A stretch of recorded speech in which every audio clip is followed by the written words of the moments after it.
বাসর করে ঢুকতে যাব তার ঠিক আগ মুহূর্তে আমার মা এসে আমার হাতে একটি সাদা রুমাল দিল। আমি তখন মাকে জিজ্ঞেস করলাম, মা এটা দিয়ে কি হবে? মা তখন উত্তরে বলল, এটা রেখে দে, তোর স্ত্রীর সতীত্ব পরীক্ষা করার জন্য প্রয়োজন হবে।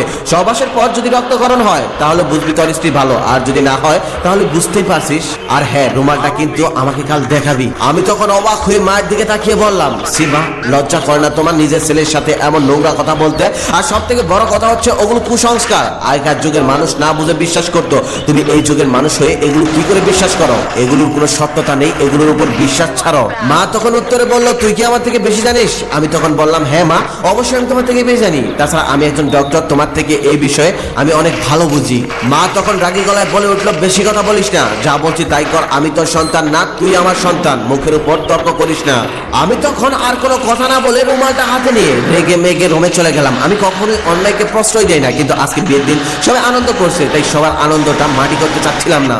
আর বাসায় নতুন বসে এসব বিষয় জানলে লজ্জায় আমার মাথা কাটা যাবে। আমি আর কখনোই ওর সামনে মাথা উঁচু করে দাঁড়াতে পারবো না। তারপর বাসর ঘরে ঢুকে খাটের উপর বসলাম, রুমালটা পকেটে রেখে দিলাম। মা যেমনটা বলেছে এমনটা যদি করি তাহলে আমার ও আমার পরিবারের মান সম্মান ও ইজ্জত কিছুই থাকবে না। যদিও সে মা, তার সকল কথা মেনে চলা আমার দায়িত্ব, কিন্তু মা হোক বা বাবা যদি অন্যায় কোনো আবদার করে সেগুলো তার মেনে নেওয়া যাবে না। প্রথমে ভালো করে বোঝাতে হবে, আর যদি না বুঝতে চায় তাহলে প্রতিবাদ করতে হবে। তবে মা বাবার কথায় কখনোই অন্যায় কোনো কাজ করাই যাবে না। সত্যি বলতে পৃথিবীর কোনো মেয়েই চায় না তার স্বামী প্রথম রাতেই তার সাথে সহবাস করুক। আমি যখন আমার স্ত্রীর পাশে গিয়ে বসলাম, ঠিক সেই সময় সে আস্তে আস্তে কান্না শুরু করে দিল। আমি তখন আমার স্ত্রীকে জিজ্ঞেস করলাম, কান্না করছো কেন? তখন সে কাঁদো কাঁদো কণ্ঠে বলল, আমার ভয় লাগছে, বাবা মায়ের জন্য ভীষণ মন খারাপ হচ্ছে। আমি তখন বললাম, আমি জানি তোমার মন ভীষণ খারাপ, নতুন একটা জায়গায় নতুন একটা পরিবেশে আসছো, বাবা মাকে ছেড়ে মন খারাপ হওয়াটাই স্বাভাবিক, এটা সবারই হবে। বাবা মা, আত্মীয় স্বজন, পাড়া প্রতিবেশী ও নিজের বাড়ি ছেড়ে নতুন একটা জায়গায় ভালোই কষ্ট লাগে। আমি সাধারণত ক্লাস 8 থেকে লেখাপড়ার জন্য বাবা মাকে ছেড়ে দূরে থেকেছি। বাবা মাকে ছেড়ে থাকা কত কষ্ট এটা আমি জানি। মাঝে মাঝে আমি দুমড়ে দুমড়ে কেঁদেছি। চিন্তা করো না, আস্তে আস্তে সব ঠিক হয়ে যাবে। আর আমাকে শুধু স্বামী নয়, একজন ভালো বন্ধু ভাবতে পারো।